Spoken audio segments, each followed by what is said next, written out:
Hello friends. प्रायः hunger या भूख को भोजन की कमी से संबंधित किया जाता है, लेकिन क्या आपने कभी सोचा है कि एक मोटा व्यक्ति या ओबेसिटी से पीड़ित व्यक्ति भी भूख का शिकार हो सकता है।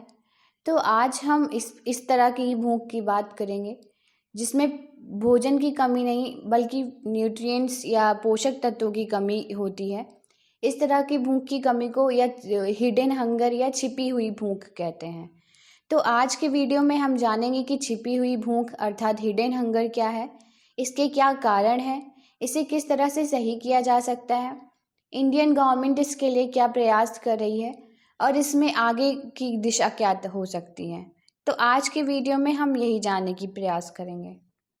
हिडन हंगर को समझने से पहले हमें और भी भोजन और पोषक तत्वों से संबंधित डिफिशियंसी को समझना होगा। सबसे पहले माल न्यूट्रिशन होता है अर्थात कुपोषण, जो कि खराब तरह के भोजन पदार्थों को कंज्यूम करने से होता है। उसके बाद अंडर न्यूट्रिशन होता है, जिसमें कि प्रोटीन और माइक्रो न्यूट्रिएंट्स या शरीर को जो भी आवश्यक तत्व चाहिए उनकी पूर्ति नहीं हो पाती, तो अंडर न्यूट्रिशन की समस्या होने का चांसेस रहते हैं। उसके बाद अंडर न्यूरिशमेंट आता है, जिसमें शरीर की कैलोरी की भी ज़रूरतें पूरी नहीं हो पाती। अगर हिडन हंगर की बात करें तो ये एक ऐसी डिफिशियंसी है जिसमें भूख तो शरीर के कैलोरी की आवश्यकता तो पूरी होती है, लेकिन माइक्रो न्यूट्रिएंट्स की जो डिफिशियंसी रहती है वो बनी रहती है। माइक्रो न्यूट्रिएंट्स जैसे vitamin, protein, folic acid, iodine, zinc आदि। हिडन हंगर में इंसान भोजन तो करता है और उसकी कैलोरी भी पूरी हो जाती है, लेकिन जो पोषक तत्व चाहिए शरीर की ग्रोथ के लिए वो उन भोज्य पदार्थों से नहीं मिल पाते। जैसे कि आजकल जो चलन हो गया है या जो बहुत गरीब तबके के लोग हैं वो प्रायः चावल या गेहूं जैसे भोज्य पदार्थों पर आश्रित हैं। उनको विभिन्न प्रकार के भोज्य पदार्थ नहीं मिल पाते हैं, तो इस तरह से उनमें कार्बोहाइड्रेट और फैट तो उनको प्रॉपर मिलता रहता है और कैलोरी भी उनकी पूरी हो जाती है, लेकिन और भी जो शरीर की ज़रूरतें हैं वो नहीं मिल पाती। अगर हम जंक फूड के संदर्भ में ये देखें तो जंक फूड के संदर्भ में भी यही होता है। इसमें फैट और कार्बोहाइड्रेट और सॉल्ट इसकी तो ज़रूरत पूरी हो जाती है, लेकिन जो शरीर के पोषक तत्व हैं जैसे प्रोटीन हो गया, विटामिन हो गया, इनकी ज़रूरत नहीं पूरी हो पाती।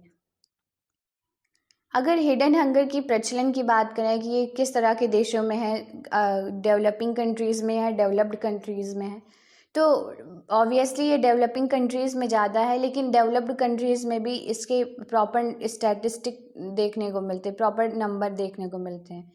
क्योंकि जो डेवलप्ड कंट्रीज़ का जो फूड हैबिट है वो भी बहुत ख़राब है। वो लोग भी कैलोरी कंजम्पशन पे फोकस करते हैं, न्यूट्रिएंट्स के ऊपर फोकस नहीं करते। तो वहाँ पर भी डेवलप्ड कंट्रीज़ में भी जैसे यूके, यूएसए, फ्रांस, जर्मनी, यहाँ सब भी हिडन हंगर की समस्या देखने को मिलती है। अगर डेवलपिंग कंट्रीज़ की बात करें तो यहाँ पर तो ट्रिपल बर्डन जो है कंट्रीज़ के ऊपर आ जाता है, क्योंकि यहाँ पर सबसे पहले तो भोजन की कमी की वजह से उन्हें माल न्यूरिशमेंट का सामना करना पड़ता है। उसके बाद अगर खाना को या फूड सिक्योरिटी की कोई स्कीम भी चलाई जा रही है तो उसमें ज़्यादातर के ग्रेन्स या अनाजों पर डिपेंडेंट रहा जाता है।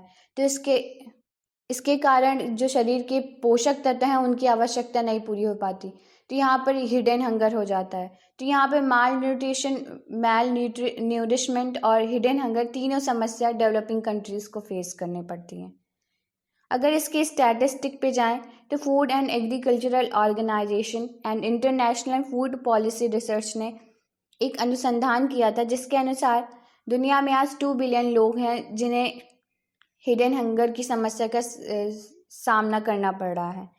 अगर हम कैलोरी के रिस्पेक्ट में देखें तो 805 मिलियन ऐसे लोग हैं जिन्हें जो है इनफ कैलोरी भी नहीं मिल पा रही है।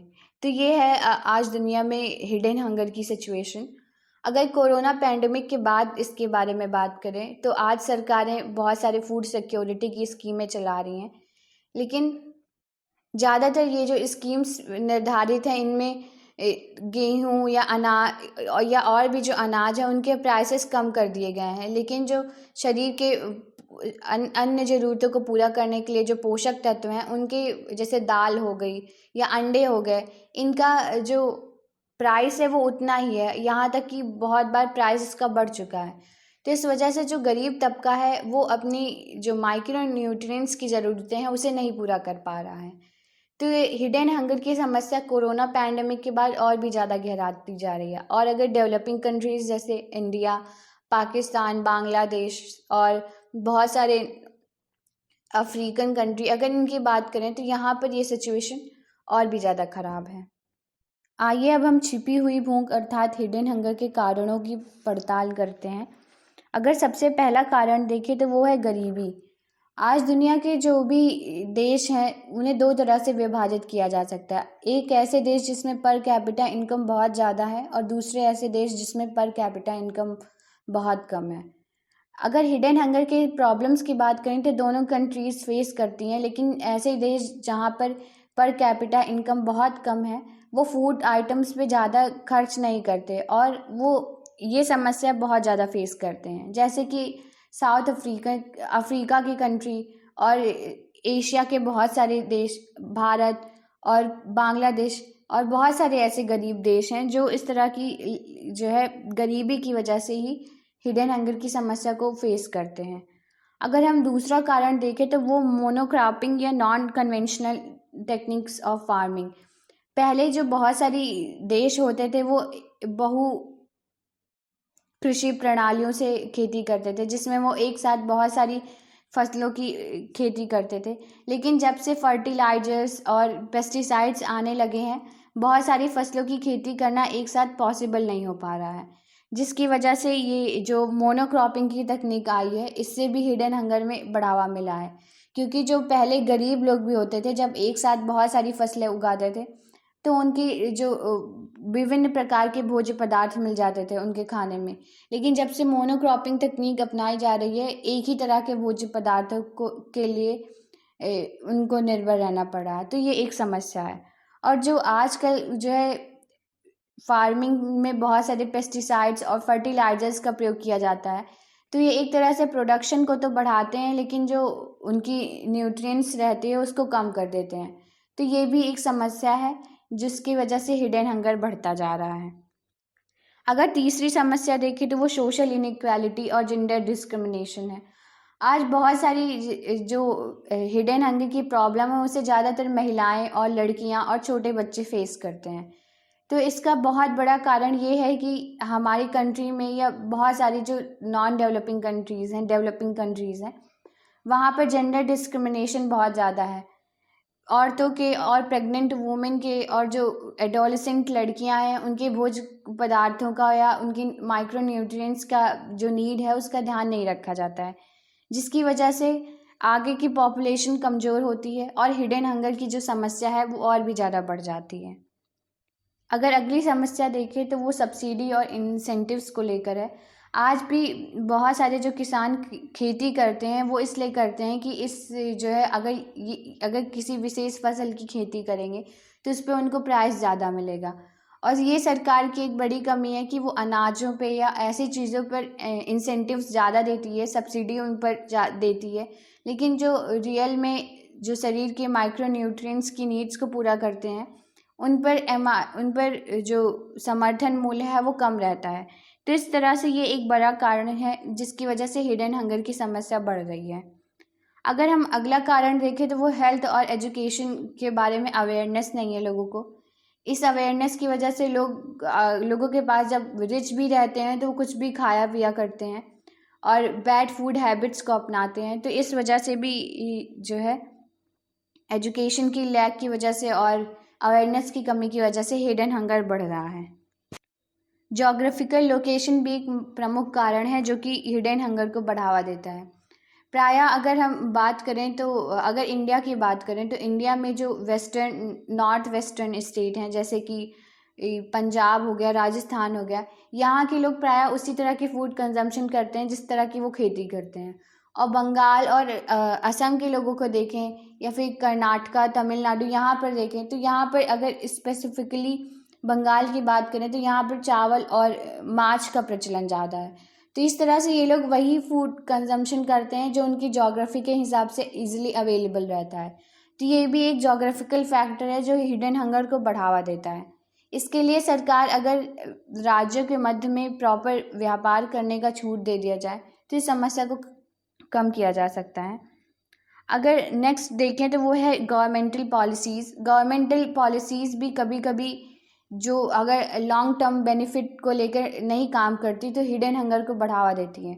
जैसे अगर हम सार्वजनिक वितरण प्रणाली की बात करें तो इसके तहत केवल अनाजों को या फिर इस ऐसे पदार्थों का दिया जाता है पब्लिक डिस्ट्रीब्यूशन सिस्टम में, लेकिन और भी जो शरीर की माइक्रो न्यूट्रिएंट्स की नीड को पूरा करते हैं और शरीर की ग्रोथ के लिए इम्पॉर्टेंट होते हैं, ऐसे भोज्य पदार्थों को सरकार द्वारा नहीं प्रोवाइड किया जाता। तो ये भी एक समस्या है जो गवर्नमेंटल पॉलिसी की एक समस्या है जो कि हिडन हंगर को बढ़ावा देती है। अब देखते हैं कि हिडन हंगर की समस्या को कैसे कम किया जा सकता है। जो सबसे पहला तरीका है वो है डाइवर्सिफिकेशन ऑफ डाइट, मतलब कि जो हमारा खान पान है उसमें विभिन्नता लानी होगी। अभी जो बहुत से गरीब तबके के लोग हैं या मध्यम वर्गीय लोग हैं वो खाने में एक ही तरह की चीज़ें खाते रहते हैं जो कि उनके शरीर की ज़रूरतों को नहीं पूरा कर पाता। तो डाइवर्सिफिकेशन ऑफ उनमें अगर उनकी खाने में उनके खान पान में अगर बहुत सारी चीज़ें सम्मिलित होंगी तो वो अपने आप ही उनके जो शरीर की ज़रूरतें हैं उसे पूरा करेंगी और इस समस्या से निजात पाई जा सकती है। जो दूसरा जो है सल्यूशन है वो है फोर्टिफिकेशन ऑफ कमर्शियल फूड। आज जो बहुत सारे लोग हैं बहुत सारी बाहर की चीज़ें कंज्यूम करते हैं, पैकेज्ड चीज़ें यूज़ करते हैं। तो ये एक तकनीक है कि अगर उन पैकेज्ड चीज़ों में जो है जो कंपनी बनाती हैं जहाँ से फूड प्रोसेस्ड होकर आता है, अगर इस पर ये लेबलिंग कर दी जाए कि इसमें माइक्रो न्यूट्रिएंट्स कितने हैं या फिर इन कंपनियों के द्वारा इन फूड्स में कमर्शियल फूड्स में माइक्रो न्यूट्रिएंट्स ऐड कर दिए जाएं तो ये समस्या काफ़ी हद तक सॉल्व हो सकती है। क्योंकि फूड हैबिट की वजह से जो लोग कमर्शियल फूड पे बहुत ज़्यादा डिपेंडेंट है वो इस वजह से अचानक जो है फूड हैबिट चेंज करना वो सही नहीं है। लेकिन अगर पॉलिसी लेवल पे अगर कंपनियां जो है ऐसे फूड बनाने लगें जिसमें कि माइक्रो न्यूट्रिएंट्स हों तो ये जो है तरीका अपनाया जा सकता है और इससे हिडन हंगर की समस्या कम हो सकती है। जो तीसरा सुधार है वो बायोफोर्टिफिकेशन होना चाहिए। बायोफोर्टिफिकेशन क्या होता है, इसमें ऐसी जो है ऐसे बीज उगाए जाते हैं जिनमें पहले से ही माइक्रो न्यूट्रिएंट्स या किसी तकनीक की वजह से उनमें माइक्रो न्यूट्रिएंट्स की मात्रा को बढ़ा दिया जाता है। जैसे कि धान की अगर खेती करनी है तो उसके जो बीज होंगे उसमें कुछ स्पेसिफिक माइक्रो न्यूट्रिएंट्स डाल दिए जाएंगे। मक्के की अगर खेती करनी है तो साइंटिफिकली उसमें कुछ माइक्रो न्यूट्रिएंट्स डाल दिए जाएंगे जिसके बाद उसी तरह का उसमें से फूड होगा। तो इस तरह से फोर्टिफिकेशन से भी ये हिडन हंगर को काफ़ी कम किया जा सकता है। अगर नेक्स्ट सोल्यूशन की बात करें तो वो सप्लीमेंटेशन है। सप्लीमेंटेशन अर्थात जो कभी कभी क्या होता है कि बायोडाइवर्सिफिकेशन और बायोफोर्टिफिकेशन और फोर्टिफिकेशन ऑफ कमर्शियल आइटम्स ये सब जो प्रोसेस है इनकी काफ़ी लंबी हो जाती है। तो अगर इंस्टेंटली इस समस्या को ख़त्म करना है तो जैसे बाज़ार में बहुत सारी विटामिन की, प्रोटीन की और फोलिक एसिड की, जिंक की दवाइयाँ आती हैं, सिरप्स आती हैं, तो इनको डायरेक्टली खिलाकर भी ये जो है समस्या का समाधान किया जा सकता है। जैसे कि बहुत सारी प्रेग्नेंट औरतों को उनकी प्रेगनेंसी के समय आयरन और जिंक की गोलियां दी जाती हैं। तो इस तरह से ये जो सप्लीमेंटेशन की टेक्निक है इससे डायरेक्टली माइक्रो न्यूट्रिएंट्स की ज़रूरतें पूरी होती हैं और हिडन हंगर की समस्या ख़त्म हो सकती है। जो अगला सुधार है वो बिहेवियरल चेंज होना चाहिए। आज लोगों का जो एटीट्यूड हो गया है वो खाने को लेकर और सोसाइटल लेवल पे भी जो जेंडर डिस्क्रिमिनेशन होता है इसको लेकर भी बहुत ख़राब है। प्रायः लड़कियों को जो है सही मात्रा में भोज्य पदार्थ नहीं दिए जाते, उन्हें घर में बचा कुचा ही खाना पड़ता है। बहुत से घरों की ऐसी कंडीशन है। तो इस वजह से अगर बिहेवियरल चेंज हो सके तो वो काफ़ी सही बात होगी और ये भी एक सल्यूशन हो सकता है। लेकिन ये एक बहुत लॉन्ग टर्म सल्यूशन है, इसके लिए लगातार काम करना होगा। जो अगला सुधार है वो गवर्नमेंट को अपनी पॉलिसी में करना चाहिए। अभी तक फूड सिक्योरिटी के अंतर्गत केवल उन बातों पर फोकस किया जाता था कि कैसे कैलोरी की ज़रूरतें पूरी हो सकें, लेकिन आज सरकार को अपना पॉलिसी मेकिंग इस तरह से करनी होगी कि केवल कैलोरी ही नहीं, माइक्रो न्यूट्रिएंट्स भी बॉडी के लिए बहुत ज़रूरी हैं। तो इस हिसाब से सरकार को अपनी पॉलिसी में ट्रांसफॉर्मेशन लाना होगा, और ताकि हिडन हंगर की समस्या से निजात पाई जा सके। आइए अब देखते हैं कि भारतीय सरकार द्वारा हिडन हंगर को कम करने के लिए क्या क्या प्रयास किए जा रहे हैं। सबसे पहले देखेंगे कि fortification of commercial food level पे क्या प्रयास किए जा रहे हैं।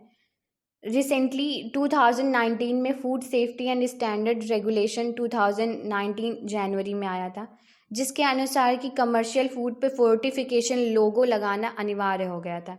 जिसके अनुसार जो ऐसे पोषक तत्व हैं या जो ऐसे कमर्शियल फूड हैं जिनमें माइक्रो न्यूट्रिएंट्स हैं, तो उसमें F+ लोगो लगाना होगा। तो चाहे वो चावल की बात करें या दूध की बात करें या तेल की बात करें, नमक की बात करें, तो ऐसे जो फूड आइटम्स थे इनमें जो है F+ लोगो लगाना अनिवार्य हो गया था। तो ये एक अच्छा प्रयास है। अगर बायो फोर्टिफिकेशन की बात करें तो बायो फोर्टिफिकेशन की दिशा में भी सरकार काम कर रही है। इसके लिए 2012 में आयरन को मात्रा बढ़ाने के लिए बाजरे का एक स्पेशल बीज बनाया था, जिसे धन शक्ति कहा गया था।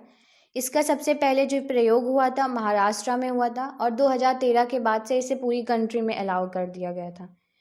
इसके बारे में कहा जाता है कि अगर 100 ग्राम धन शक्ति का ही प्रयोग किया जाए तो 100% आयरन की मात्रा को उसमें से प्राप्त किया जा सकता है। तो इस दिशा में भी सरकार प्रयास कर रही है। अगर इसका तीसरा प्रयास देखें तो सप्लीमेंटेशन लेवल पे भी सरकार बहुत ज़्यादा प्रयास कर रही है। आजकल स्कूल्स में और जो है घर घर जाकर भी आयरन और जिंक की दवाइयाँ प्रोवाइड की जाती हैं, फोलिक एसिड की प्रोवाइड की जाती हैं। आशा और ANM भी जो है प्रेग्नेंट औरतों की देखभाल करती हैं और ये दवाइयाँ मुफ्त प्रोवाइड करी जाती हैं। तो इस तरह से सप्लीमेंटेशन लेवल पे भी काम हो रहा है। बिहेवियरल चेंज की बात करें तो सरकार ने जो है बेटी बचाओ बेटी पढ़ाओ जैसे अभियान से बेटियों के बारे में जागरूक करने की कोशिश की है। समाज में एक जेंडर डिस्क्रिमिनेशन को ख़त्म करने की बात की है। अगर और भी बात करें तो ईट राइट मूवमेंट, ईट सेफ मूवमेंट, इनके माध्यम से भी सरकार जो है सही खाना खाने के लिए लगातार लोगों को प्रोत्साहित कर रही है। इसके अलावा सरकार यूनिसेफ के programme ready to use therapeutic food, जैसे कि ऐसे फूड जिनमें एक अगर हम इसका भाषाई अनुवाद करें या लिटरली अनुवाद देखें तो ऐसे खाना जो जिनमें थेरेपी की गई है, मतलब कि जिनमें थोड़ा माइक्रो न्यूट्रिएंट्स ऐड किए गए हैं। तो यूनिसेफ के इस प्रोग्राम में भी सरकार अपनी भागीदारी निभा रही है। तो इस तरह से बिहेवियरल चेंज को लेकर भी काम हो रहा है। अगर पॉलिसी लेवल पे बात की जाए तो सरकार ने नेशनल न्यूट्रिशन स्ट्रेटजी लाया था, जिसका एम था कि 2030 तक हंगर को ख़त्म करना है। इसमें पंचायती और लोकल बॉडीज़ का भी सहयोग लिया जाएगा और उनके जो है मदद से न्यूट्रिशन की जो भी समस्याएं हैं उनको ख़त्म किया जाएगा। तो ये एक स्कीम है पॉलिसी मेकिंग लेवल पे। इसके अलावा पोषण स्कीम 2015-16 में लाई गई थी, जिसके अनुसार जो एडोलसेंट गर्ल्स हैं, प्रेग्नेंट वुमेन हैं और जो लैक्टेटिंग मदर्स हैं उनको लेकर काम किया जाएगा। इसमें आंगनवाड़ियों को जो है एक विशेष दर्जा दिया जाएगा। उनकी मदद से इस जो है हिडन हंगर को ख़त्म करने का प्रयास किया जाएगा। इसके अलावा प्रधानमंत्री मातृ वंदना योजना, ICDC अर्थात integrated child development scheme, national food security act और मिड डे मील जैसी योजनाओं से भोजन को के डाइवर्सिफिकेशन की कोशिश की जा रही है और हिडन हंगर को कम करने के लिए लगातार प्रयास किए जा रहे हैं। अगर वर्तमान भारत की स्पेशली बात करें तो आज 80% एडोलसेंट जो है यूथ है जो कि हिडन हंगर से सफ़र कर रहा है और 10% से भी कम जो है लड़के लड़कियां हैं जो फल और अंडे का सेवन नियमित रूप से करते हैं। तो इस तरह से हिडन हंगर की समस्या बहुत ज़्यादा है और इसका मेन वजह फूड हैबिट्स है। एक FSSAI का एक ड्राफ्ट आया था जिसके अनुसार जो हिडन हंगर की समस्या है ये तंबाकू से भी ज़्यादा खतरनाक भविष्य में हो सकती है। तो इस दिशा में सरकार को लगातार प्रयास करना होगा और सबसे बड़ा जो प्रयास है वो बिहेवियरल चेंज को लेकर करना होगा। ये एक लॉन्ग टर्म प्रयास, इसमें लॉन्ग टर्म इसके लिए लगातार कोशिश की जानी चाहिए। और फूड हैबिट में सुधार करने के लिए लगातार सरकार को एडवर्टाइजमेंट का सहारा लेकर नुक्कड़ नाटक का और पोस्टर्स लगाकर ऐसी चीज़ों का अवेयर किया जा सकता है। स्कूल्स में जो है बच्चों को प्रायः जो भोज्य पदार्थ या कैंटीन्स में उपलब्ध रहते हैं उनमें प्रायः ऐसे पदार्थ उपलब्ध रहते हैं जो शरीर के लिए नुकसानदायक हैं या जो माइक्रो न्यूट्रिएंट्स की ज़रूरतों को नहीं पूरा करते। तो सरकार को इस पर भी ध्यान देने की ज़रूरत है। पिछले वर्ष इस पर एक ड्राफ्ट भी आया था। तो इस तरह को सरकार को एक होलिस्टिक अप्रोच में काम करने की ज़रूरत है। ऐसे स्टेट्स को पुरस्कार देने की ज़रूरत है जो बायोडाइवर्सिफिकेशन, बायोफोर्टिफिकेशन और डाइवर्सिफिकेशन ऑफ डाइट और ऑर्गेनिक फार्मिंग के लिए काम कर रहे हैं, जैसे सिक्किम और नॉर्थ ईस्ट के कुछ स्टेट। इसके अलावा बायोफोर्टिफिकेशन बीजों को यूज़ के लिए दुनिया या देश भर के किसानों को जो है प्रोत्साहन करना होगा और लोगों की फूड हैबिट में सुधार करके ही ये समस्या को ख़त्म किया जा सकता है। जो सबसे बड़ी प्रॉब्लम है कि आज लोग जानते ही नहीं हैं कि उनमें इस पोषक तत्व की कमी है या इस बात को नेगलेक्ट कर देते हैं। तो लोगों की अवेयरनेस बढ़ाना भी बहुत बड़ी जिम्मेदारी है। तो ये था आज का वीडियो। आपको कैसा लगा ज़रूर बताइए और वीडियो को लाइक शेयर एंड सब्सक्राइब ज़रूर करें। Thank you.